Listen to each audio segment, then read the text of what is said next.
Hey guys, welcome again to our Thursday live training. We'll be doing this every Thursday at 2 p.m. So feel free to join us, ask questions, interact, or you can just watch the videos and hopefully get something from them. But the reason why we're doing this recent series, what do I even say to these people, is because we ran a case study. It got a lot of attention. We get questions all the time about it. But we ran a case study where we were able to generate leads from Zillow ads. In other words, not paying Zillow anything, but just claiming our own listings, even our own home on Zillow, and using our free photo branding tool. And we're generating like a lead or two every single day without hardly doing anything. And so when we released the case study and how to do it and all that kind of stuff, all of a sudden people are like, well, that's great, you're generating leads, and some of them have even duplicated the results, which is awesome. I love to hear that. But then I'm getting the questions, well, I don't understand. What do I say to them, now that I have some leads? And so that's what we're really trying to answer with this series. So last week I talked a little bit about how to get people on the phone, which of course is a big one. We want to actually talk to them before we figure out what to say to them. This week we're going to talk a little bit about the real estate buying cycle. And I know it's a little bit of a tease. We're actually not going to talk about the words to say until next week. But the reason why we're doing it in this order is because some people will say, oh, here's a script. Go for it. Have fun. Just do it this way. We like to take a little bit more analytical approach and actually figure out what's the point behind it. What's the back end. Let's understand what we're trying to do before we just jump right in and do it. And so we're going to talk about the real estate buying cycle. And in my opinion, this is the one thing that most agents get wrong when it comes to internet leads, any kind of internet leads, whether it's Zillow or Craigslist or Facebook or name your lead provider of choice. And that's that they use a traditional follow-up model with a new type of lead. And I'll explain what I mean. But first, let's talk about the buying cycle. And this applies to buying anything.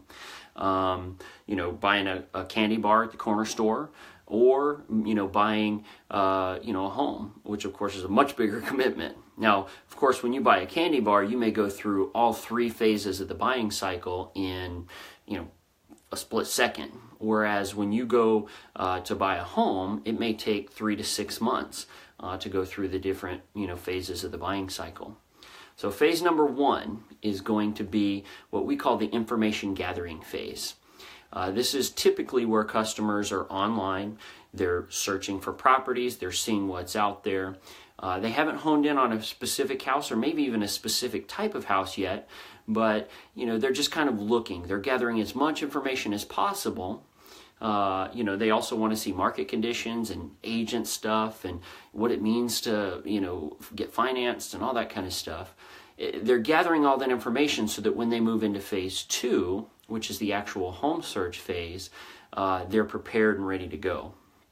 And so at that point, they've gathered the information, they have a clear picture of what they want. Now it's just a matter of finding it.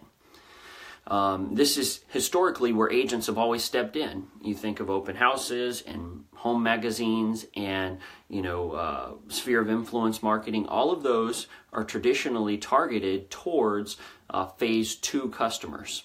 And so that's what most agents are comfortable. That's what they've been trained how to follow. But internet leads are primarily in phase 1.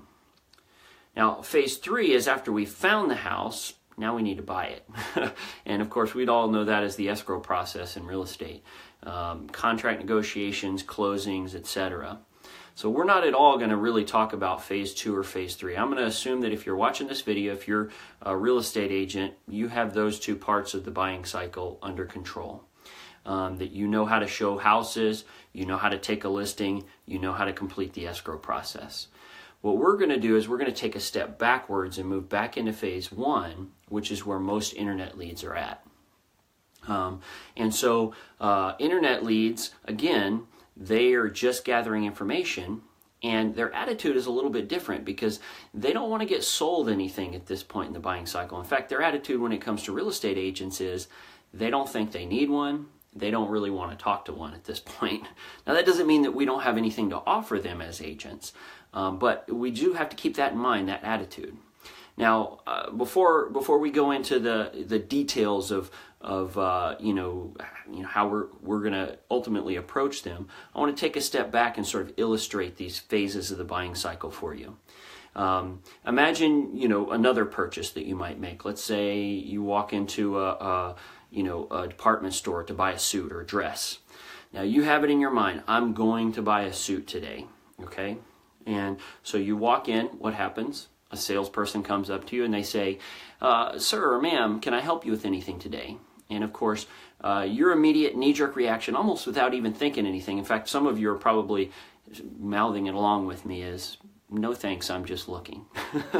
Now, it's an interesting thing to say for someone who went into a department store and with the intention of buying a house, or not buying a house, buying a dress or buying a suit.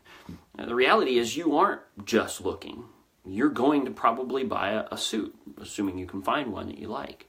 But when the salesman comes up to you, you're basically expressing to them, whether you realized it or not, that you're in phase one of the buying cycle. You're gathering information. You want to get a lay of the land. You want to see the different suits or dresses that they have available, check out sizes, stuff like that.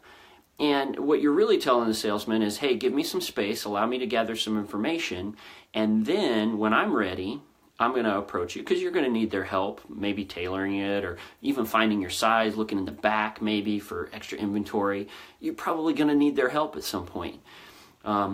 And so what comes intuitively to us as consumers when we're buying, simple things like a dress or a suit, for some reason, agents forget about that buying cycle when it comes to real estate. And here's why it's so important.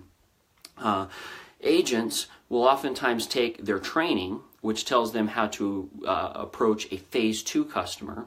And the typical training that they get is, hey, you want to be fairly aggressive.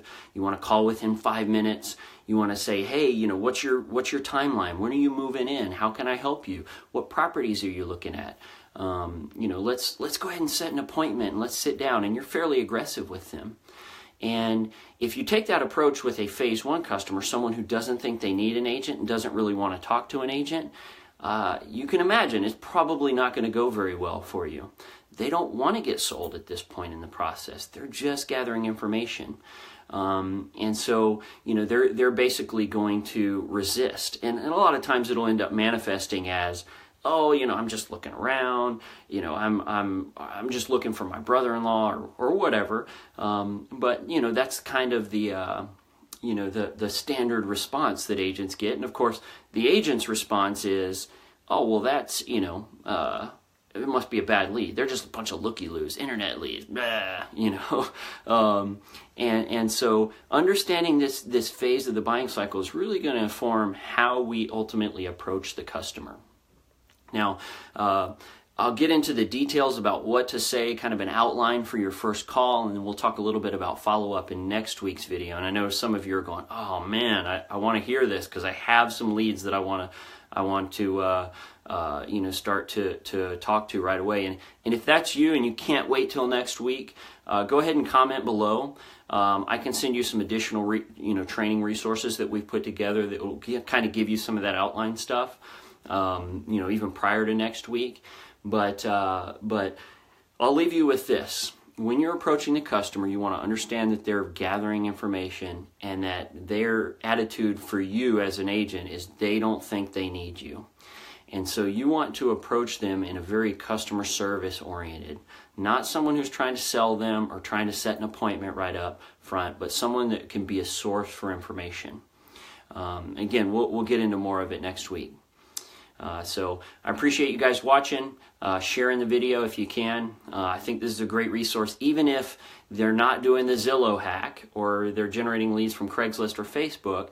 I think this type of stuff will help agents kind of raise the bar across the board when it comes to handling internet leads, and ultimately increasing kind of the respect that we get among clients who otherwise see us as those salesmen, the used car salesman who's just trying to shill something for them.